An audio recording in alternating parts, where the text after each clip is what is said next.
Tonight, Dan Dan Mian, a dish older than the railroads that finally reached it. From Zigong, the salt city in the south of Sichuan, where the wells ran a mile into the earth and dinner was carried through the streets on a pole. This is the food of people who worked. Most of what gets sold under this name is a bowl of sweet peanut noodles. Heavy, mild, nothing like the original. The real one is small, half a bowl, not a full one. A snack, not a dinner. Something you ate standing up in the street for a few coins. The sauce waits at the bottom. You lift the noodles up through it yourself. That lifting is the whole dish. 4 servings, 15 minutes of prep, 10 minutes of cooking, 25 minutes in all. You will need 8 ounces of thin brown rice noodles, 2 tablespoons of rice vinegar, 3/4 pound of minced pork, a 1/4 cup of yacai, the preserved mustard greens, 3 cloves of garlic, 1 teaspoon of Sichuan peppercorns, a ½ teaspoon of salt, 4 tablespoons of chili oil, and 3 tablespoons of toasted sesame paste. Start the water. Bring a deep pot up to a boil and slide the noodles in. 8 ounces, thin and brown. They need only a few minutes. They should stay tender, with a little life left in them. Save a cup of the cooking water before you drain them. Warm, cloudy, a little starchy. You will want it soon. Now the peppercorns. 1 teaspoon into a dry skillet, no oil. Keep the heat low and move them around the pan. In about a minute they turn fragrant. Citrus and pine and something faintly cold. That is the signal. Take them off before they darken. Grind them fine. This powder is the ma in mala, the numbing half of Sichuan cooking. The pork goes into a hot pan.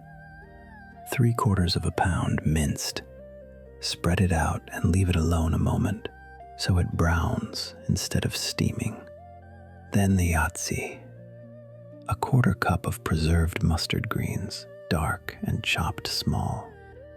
They were salted and packed away months ago, and they bring all of that time with them into the pan. Cook until the pork crisps at the edges. The sauce gets built in the bowl, not in the pan.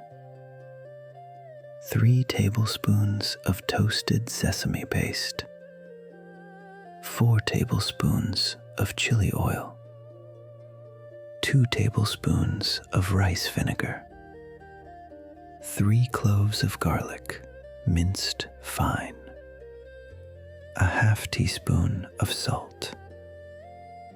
Whisk it. At first it looks broken, thick and stiff and wrong. Add a splash of the hot noodle water. Keep whisking. It comes together all at once, glossy and loose. Now build it. The sauce goes in first, at the bottom of the bowl. Then the noodles, laid over the top. Then the pork and the greens, still warm from the pan. Scatter the ground peppercorn over all of it. It arrives looking almost plain. Pale noodles, a dark cap of meat. The color is all underneath, waiting. Then you mix it yourself. This is the part that never made it into the restaurant version. The bowl comes to you unmixed. You take your chopsticks down to the bottom and turn the noodles up through the sauce, over and over, until every strand is coated. 10 seconds of work. The whole bowl changes color while you do it. Then the numbing arrives, slow, at the back of the mouth. The name is not a flavor and not a place. It is a piece of equipment.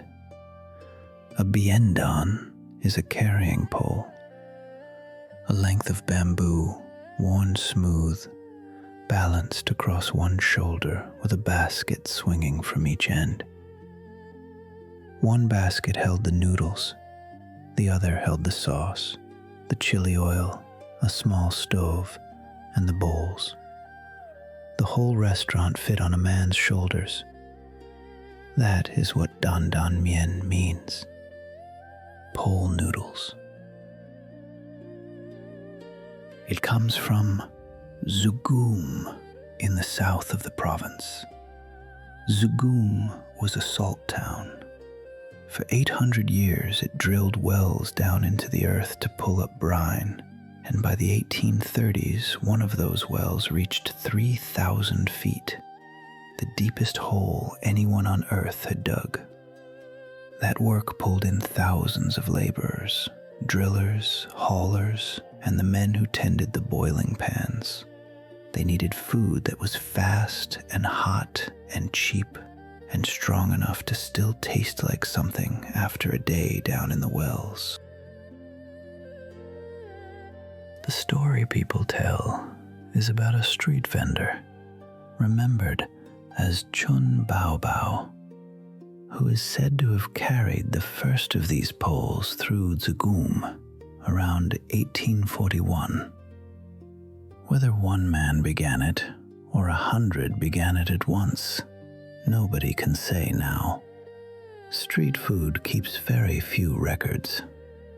What survives is the shape of it: small bowls, a pole, and a call down the street that people learned to recognize. From Zigong, it traveled north to Chengdu, and it changed along the way. Chengdu cooks stirred in sesame paste, which softened the edge and made the sauce cling. Some added broth. The bowls got bigger. The pole disappeared. Then it left China and kept changing until in some kitchens it became a sweet peanut sauce over spaghetti. That version has a life of its own now, but it is a different dish, wearing an old name. Lift the bowl close. The steam comes up carrying chili and toasted sesame and that faint, bright metal of the peppercorn. The first bite is warm and deep and savory. The numbness comes after it, and it stays a while. Dan Dan Mian lasted because it was never precious. It was built to be carried, sold cheap, and eaten fast by people who had worked all day. Every version since, in every city it reached, is a copy of a meal that once had to fit on one man's shoulders. And the table, at last, is set.